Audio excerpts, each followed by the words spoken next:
Fala galera, sejam bem-vindos a mais um vídeo aqui no canal. Bora acompanhar comigo as maiores freguesias do futebol brasileiro. Bora lá? Olá! Sejam muito bem-vindos a mais um vídeo. E nesse mês, vamos falar de freguesia. Com certeza, só de ouvir a palavra, você já deve ter sentido um calafrio na espinha. Sabe aquele jogo que, faça chuva, faça sol, de dia ou de noite, não importa. Você sabe que vai ser embaçado? O seu time pode ser o primeiro do campeonato e o outro o último. Mas mesmo assim, eles vão engrossar o caldo. E não adianta, todos os clubes, sem exceção, possuem histórias de freguesia. E no vídeo de hoje, iremos desbravar todos os principais.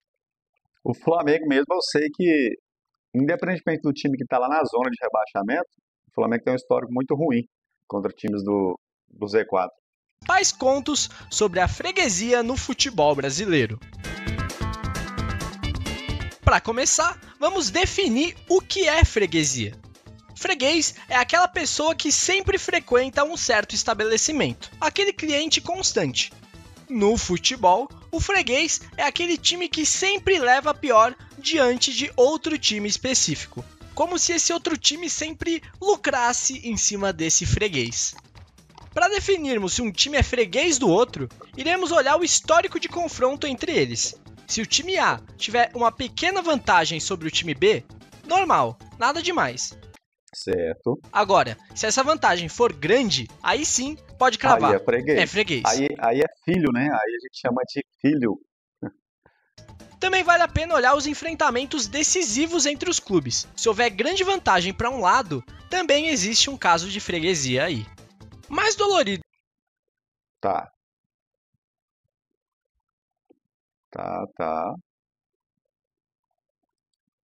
Fala. E aí?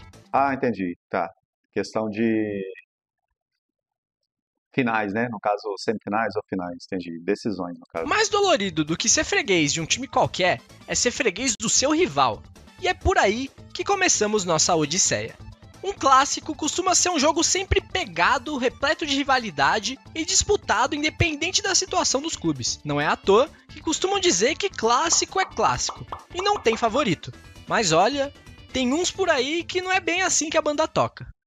No principal clássico paranaense, o famoso Atletiba, quem se dá melhor é o Coxa. São 22 vitórias de vantagem, mesmo passando por fases bem piores do que seu rival. Retrato perfeito do que é esse do. Caramba, eu jurava que o Atlético Paranaense já tinha passado, na verdade, o número de vitórias do Coxa. Eu não sabia que o Coxa ainda era o pai do Atlético Paranaense, não. O duelo foi seu jogo mais recente. Pela 24ª rodada do Campeonato Brasileiro, o Coritiba em último lugar, indo de. Porque tem muitos anos, né, que o Coritiba não é mais aquele time dos anos 90. Tem muitos anos já. E o Atlético Paranaense ficou muitos anos na Série A e ganhando título, inclusive, disputando vários títulos. De 8 derrotas seguidas, enfrentava o CAP embalado, em sexto lugar e sem perder há 10 jogos. Aí eu te pergunto, Caramba, muita coisa. 10 jogos sem perder pro adversário, muita coisa. quanto foi o jogo? Pois é, 2-0 pro Coritiba. Na Bahia, apesar do nome, o Vitória não tem mais vitórias em seu clássico. Ou seja, é vitória só no nome. Ele tem como carrasco o Bahia, que soma Nossa, que diferença grande. Muito grande. 192 vitórias contra 151, uma diferença de 41 jogos. Em Minas Gerais, eles não concordam nem com a. Aí o Cruzeiro é o filho do Atlético Mineiro. Aí o Atlético Mineiro é pai do Cruzeiro. O Atlético Mineiro põe o Cruzeiro no bolso, viu? Quantidade de jogos disputados. Tem uma contagem. E olha que o Atlético é nosso filho. O Mengão costuma detonar o Atlético nos confrontos diretos. Mas o Cruzeiro, eu tenho quase certeza que o Cruzeiro aí, no caso, tem menos vitórias, né? E muito menos vitória, na verdade. E olha que o Cruzeiro não teve uma época de 2000 pra cá que embalou ganhando títulos e títulos e títulos, né? Copa do Brasil mesmo. A maioria veio agora, depois dos anos 2000. Contagem atleticana e uma contagem cruzeirense. Mas ambas as contagens dizem a mesma coisa. O Cruzeiro é patinho do Atlético Mineiro. Ah, eu sabia. 210, 171, nossa. 190 é muito grande a diferença. E nem adianta reclamar, os números não mentem. Mas, e se eu te contar que o Cruzeiro nem é o maior patinho do Galo? Esse ano a ideia é que talvez o Cruzeiro mudasse isso, né? Mas o início, pelo menos, do ano aí, mesmo com esse time cheio de estrela que o Cruzeiro montou e com tanta grana, o time não tá andando, né? Pelo menos por enquanto não tá andando. E o Atlético já vem há anos aí numa constância legal. Então acho difícil. O Cruzeiro pelo menos melhorar isso aí. Mesmo porque foi eliminado agora pro América, né? No campeonato estadual. Não chegou nem na final do estadual. Temos que lembrar do O dinheiro não é tudo, né? América Mineiro, que apesar de não ser considerado um grande clube, faz o clássico das multidões com o Atlético Mineiro. O que também é muito irônico, afinal a torcida do América hoje é minúscula. Mas É verdade. É um clube.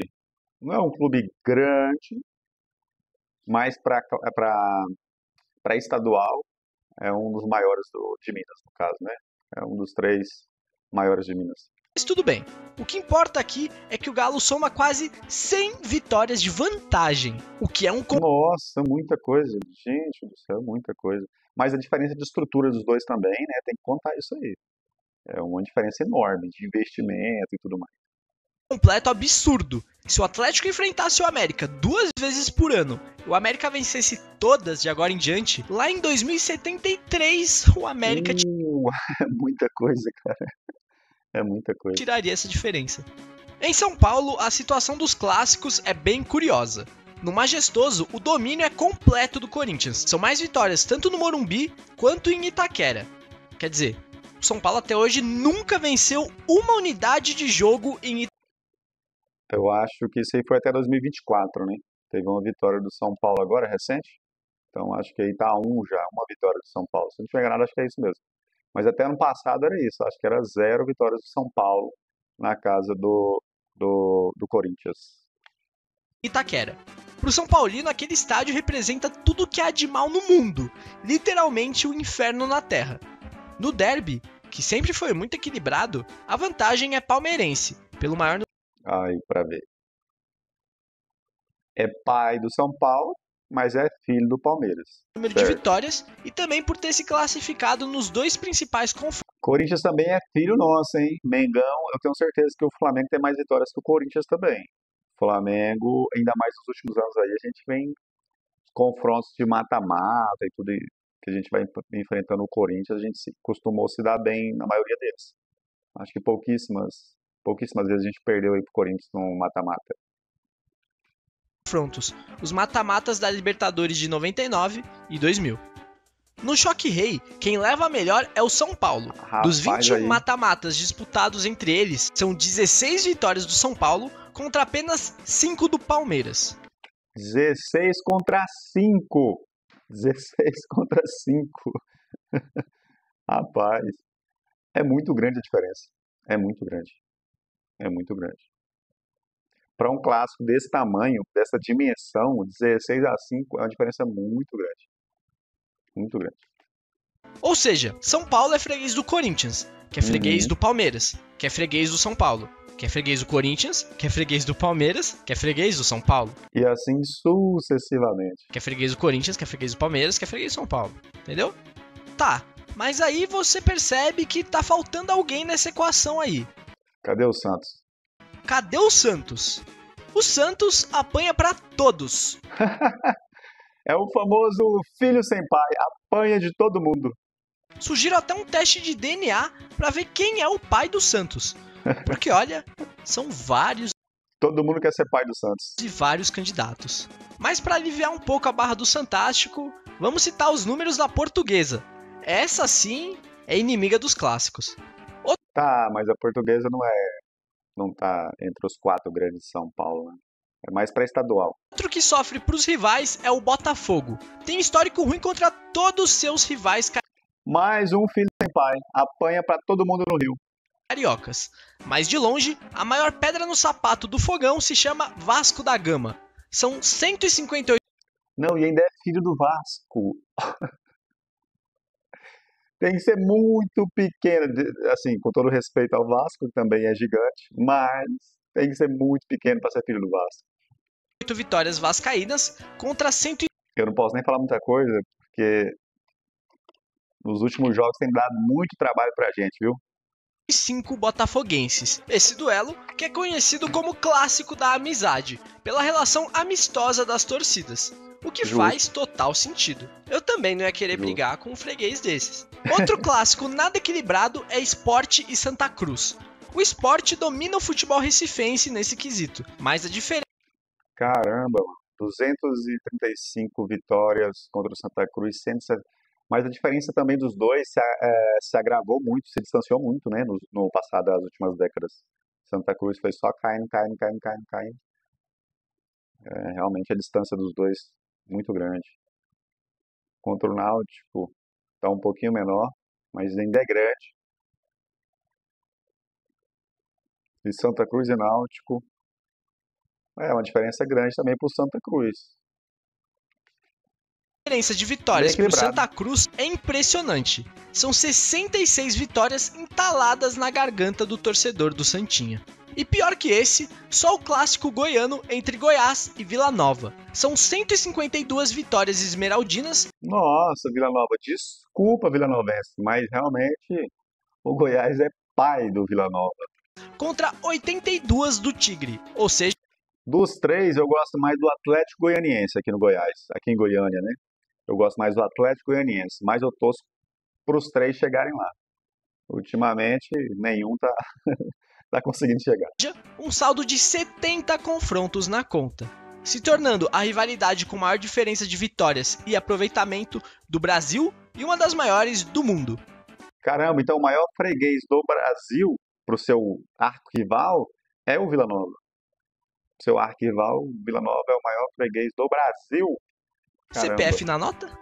Mas se você tá achando ruim ser freguês do seu rival, imagina ficar 33 jogos sem ganhar uma partida dele. Pois Nossa, é muita coisa. Paysandu, é, foi isso que aconteceu com o Paysandu, que ficou pro de Remo, janeiro de 1993 até junho de nossa, 97 é muita coisa. 93 a 97, gente, 4 sem ganhar anos. do Remo, sendo o maior Caramba. tabu da história dos clássicos brasileiros. É praticamente uma Copa do Mundo de intervalo, é muita coisa. 33 jogos. E pra mim, o mais bizarro nisso tudo foi eles terem se enfrentado 33 vezes em um período de 4 anos e meio. Não é à toa que esse também é o clássico com mais partidas disputadas na história, 770. Tem muitos outros Caramba. clássicos no Brasil que têm suas freguesias, mas as diferenças são menores e por isso não vai dar tempo de ficar citando aqui no vídeo. Mas agora, saindo um pouco do escopo dos clássicos, lembra que eu disse que todos os clubes têm seus fregueses? Então, olhando os duelos entre os 12 grandes, isso fica bem claro. Por isso, veremos qual é o principal freguês e o principal carrasco em questão de aproveitamento de cada um dos maiores times do Brasil, em ordem alfabética. E começando pelo Atlético Mineiro, ele costuma se dar muito bem contra o Fluminense. Porém, Ó, o Rio aqui é o maior carrasco. Um do Rio é o maior carrasco e o outro do Rio é o maior freguês do Atlético Mineiro. Então ele se dá bem aqui no Rio e também se dá mal. quando enfrenta o Equilibrado. Botafogo, ele costuma levar a pior. O Botafogo tem seu melhor aproveitamento frente ao Atlético Mineiro. Ah, então o maior. Então, tá certo. O maior freguês também do Botafogo vai ser o Atlético Mineiro. E o pai dele é o E como Vasco. já dito, sofre diante do Vasco. O Corinthians tem como seu maior freguês o Vasco da Gama. Porém, ele é freguês do Do Flamengo. Flamengo, o Mengão realmente. Eu falei lá atrás e realmente o Mengão, eu tinha certeza que o Flamengo era pai do Corinthians. E o Vasco, no caso aí, é filho do Corinthians, né? Toda hora. O Cruzeiro leva a melhor diante do Botafogo, mas tem como grande carrasco o São Paulo. Aqui já inverteu. Isso aqui é legal. Enquanto o Botafogo. É muito equilibrado, né? O Brasileirão é muito equilibrado, cara. Se parar pra analisar, é muito equilibrado. Porque o Botafogo, enquanto ele é o pai do Atlético Mineiro, digamos assim, acaba sendo o filho do Cruzeiro. Ou seja, no mesmo estado ali, em um ele é o carrasco e no outro ele é o freguês. Paulo. O Muito Flamengo equilibrado. é outro que também curte jogar contra o Botafogo. Ele, por sua vez, não curte muito enfrentar o Grêmio. O Botafogo, no caso, é o nosso maior freguês, Vasco, maior carrasco. Aliás, Vasco não, perdão, o Grêmio, o maior carrasco. Realmente o Grêmio, até mesmo nos últimos anos, né? Depois dessa nova versão do Flamengo, o Grêmio acaba dando muito trabalho pro Flamengo mesmo. O Fluminense possui melhor histórico frente ao Cruzeiro. O pior é contra o Palmeiras. O Grêmio faz o Fluminense de freguês, mas também sofre pro Palmeiras. O Internacional, Maior por sua carrasco. vez, tem sucesso contra o Atlético Mineiro, mas é freguês do Corinthians. O Palmeiras domina o histórico contra o Fluminense, mas costuma perder diante do Internacional. Freguês pro Internacional. Caramba, a diferença de vitórias pro Fluminense é muito grande também, né? Se comparar com o restante, dá uma diferença bem grande também. O Santos tem como seu maior freguês o Grêmio, e seu pior aproveitamento é quando enfrenta o Palmeiras. Caramba, O São Paulo a rivalidade dele acaba ficando ali dentro de São tem Paulo seu mesmo, melhor só. aproveitamento contra o Cruzeiro. Seu principal algoz é o Corinthians. E para finalizar, o Vasco tem seu melhor retrospecto contra o Botafogo. Seu pior é frente ao Contra o Palmeiras. Pô, que da hora. Esse foi o vídeo, espero que tenham gostado. Óbvio que essas relações de freguesia podem mudar com o tempo. Logicamente, já se inscrevem no canal aí, Storybly Football, canal muito da hora. É um vídeo por mês, me parece que ele solta, mas muito da hora. Vídeo muito bem elaborado, inclusive. E interessante, né? Porque o Campeonato Brasileiro realmente ele é muito equilibrado. Ele é tão equilibrado que até quando a gente analisa essa questão de freguês, né, e carrasco, acaba se tornando muito equilibrado. Então você vê que um time de estado ali, que é um carrasco de um, acaba sendo o freguês de um outro do mesmo estado. Então é muito bem equilibrado. O brasileiro realmente é equilibrado. Acho que uma das ligas mais equilibradas do mundo, na verdade. Então é isso aí, galera. Então espero que tenham gostado do vídeo aí. Se não for inscrito, já se inscreve no canal, já compartilha o vídeo e até o próximo.